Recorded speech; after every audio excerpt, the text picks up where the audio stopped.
since it's calling my name. Okay, without further ado, for the keynote address, ladies and gentlemen, you will join me to welcome a very committed man, a man that is available, reliable, is consistent, persistent, always there, ready to give his all for this association. Please join me as we welcome the Secretary General of the Association of City Managers in Nigeria, CPL Godswill Unekwuojo Musa. Please put your hands together for him.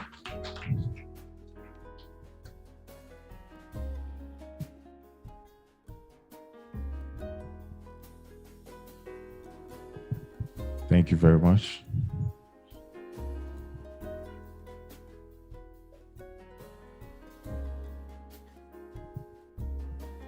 The President, Association of City Managers in Nigeria, QS Aisha Jibril, the Executive Committee of the Association of City Managers in Nigeria, the professors and academicians here present, directors of ministries, agencies, and departments here present, esteemed members of ACMAN, professionals of the built environment, distinguished ladies and gentlemen. I consider it a great honor to deliver this keynote address on this auspicious occasion of the hybrid annual general meeting of the Association of City Managers in Nigeria. And I must extend my gratitude to my president and members of the executive committee of this association for this wonderful opportunity. I must also thank everyone present here in person and online for making out time to attend this event. Indeed, your presence here is an indication of your unwavering commitment to the call for promoting equitable, livable, and sustainable cities in Nigeria, which is the mission of ACMAN. Incidentally, the theme of this year's event, localizing sustainability in Nigerian cities, which will be thoroughly dealt with by the presenters in the course of this event, is in line with the United Nations Agenda for Sustainable Development and its Sustainable Development Goal 11, which is to make cities inclusive, safe, resilient, and sustainable. When we talk about sustainability as it relates to Nigeria cities, we are simply saying that benefits of urbanization should be harnessed. Urbanization in this balance is the increase in the percentage of population living in cities. Do not think urban sustainability is an opportunity, an open invitation to chaos, economic losses, insecurity, underdevelopment, and regression. Why do I say this?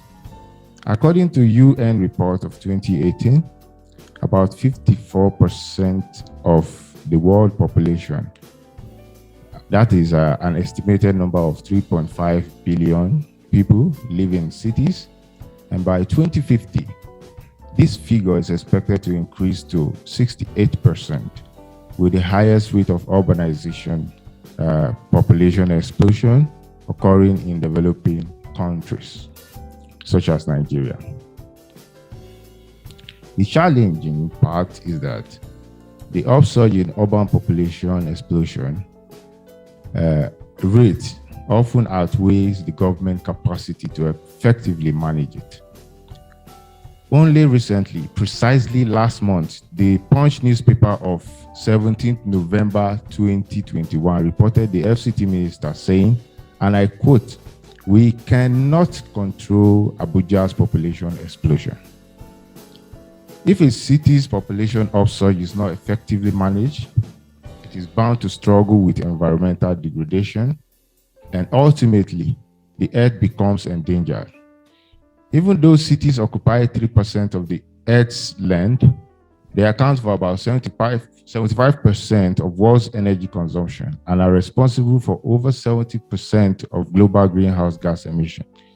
The way cities are planned, built, and managed is key to reducing carbon emission and keeping global warming within the limits set by the 2015 Paris Agreement of 1.5 degrees centigrade global climate warming. Another fallout of ineffective management of urbanization in the formation, expansion, and persistence of slums. About 833 million people live in slums, and this number keeps rising. The cost of poorly planned urbanization can be seen in some of the huge slums tangled with traffic, inadequate urban infrastructure, and sprawling suburbs all over the world.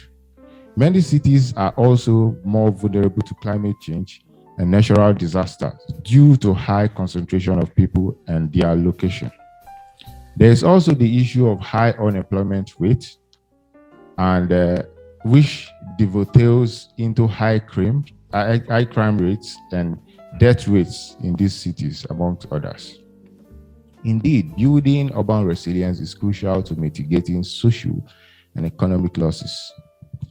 As such, by choosing to act sustainably, we choose to build cities where all citizens live in decent quality of life and form a part of the city's productive dynamics, creating shared prosperity and social stability without harming the environment. Sustainability in cities, it refers to cities that are designed to address the social, environmental, and economic impact of its growing population through urban planning and city management without compromising the ability of future generations to experience the same. For a city to be sustainably developed, there are key sectors that must be taken into cognizance. And I would like to proceed by listing these sectors in their order of precedence and as aptly represented in ensuing image. This report will be published on the website of ACMAN for your consumption later. 1. Urban planning. Sustainable solutions for urban planning problems can include promoting green buildings and housing, mixed-use developments, walkability, greenways and open spaces, alternative energy sources such as solar, wind, and then transportation options. Good sustainable land use planning helps improve the welfare of people and their communities, shaping their urban areas and neighborhoods into healthier and more efficient spaces. Number 2 is urban vulnerability. I'm talking about the key sectors of sustainable city development right now. Now, impacts of disasters such as floods or storms are often worse in densely populated urban areas.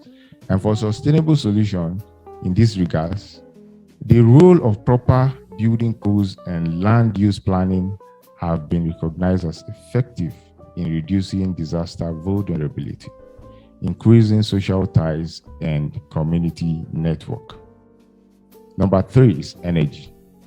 Considering that cities are huge contributions to pollution and climate change, owing to the overuse of fossil fuels for energy generation, there has been a recent push for the use of more sustainable forms of energy, such as solar, geothermal energy, and their likes to reduce the carbon footprint.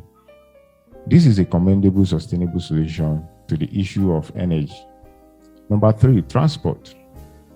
Sustainable urban transport can include giving priority to walking and cycling over the use of cars. Practical example includes cities like Copenhagen, where a bridge was exclusively constructed for bikes, Johannesburg, where the bus rapid transit was dedicated. Then it's cities like Medellin or La Paz, where cable cars have been introduced as part of the urban public transport system to link hilly and often low-income urban communities to the city. Number 5, built environment. A sustainable built environment is a circular environment designed for longevity, flexibility, adaptability, disassembly, reuse, recoverability, and considers future climate risk. It is powered by renewable energy, prioritizes sustainable and shared mobility, utilizes green spaces, natural biodiversity, and nature-based solutions, which fosters increased resilience, well-being, and social connectivity. Number 6 is manufacturing. Sustainable manufacturing or green manufacturing for our purpose can be defined as a method of manufacturing that minimizes waste and reduces adverse environmental impact. And number 7, solid waste. Responsible handling or creation of solid waste is an important aspect of sustainable development. And the 8 R's is paramount here. The 8 R's represent to rethink, regift, recover, recycle, refuse, reduce, reuse, and repair. Then number 8, public space and cultural heritage. Cultural heritage is an under-recognized source of sustainable development, especially in Nigeria, which must be leveraged to fully achieve the SDGs. Heritage supports environmental quality, education, inclusive economic development, social cohesion, community well-being, and resilience. So far, some cities in the world have striven to attain sustainability, and I think it is appropriate to mention some of them here. Cities like Zurich in Switzerland, which is a city focused on efficient public transport system, education, waste reduction, and the use of renewable energy sources. Abu Dhabi in United Arab Emirates, a city reliant on solar energy and other renewable energy sources, and is designed to be a hub for clean tech companies.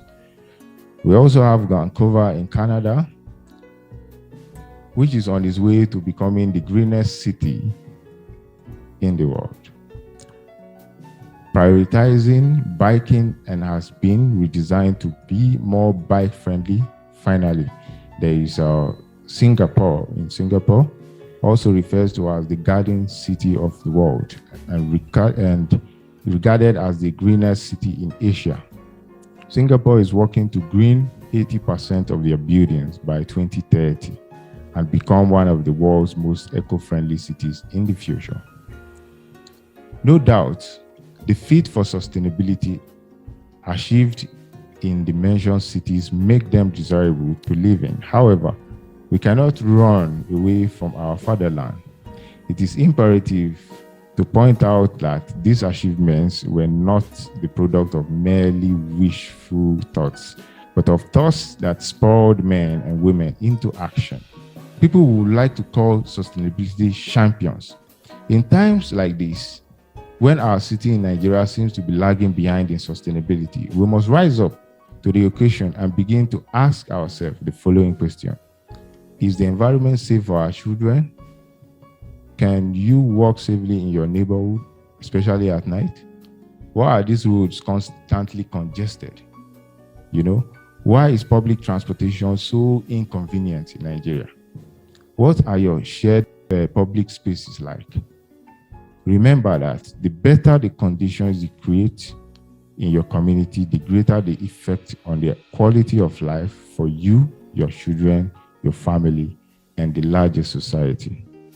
In view of the foregoing, I urge you to make a decision today as a sustainability champion in Nigeria. Take active interest in governance and management of your city. Take notice of what works and what does not work in your community. Develop a vision for your buildings, your streets, neighborhoods, and the kind of city you believe you need. Act on your vision and advocate for your vision. I wish you fruitful deliberations, and once again, I say a warm welcome to you all, sustainability champions. Thank you very much.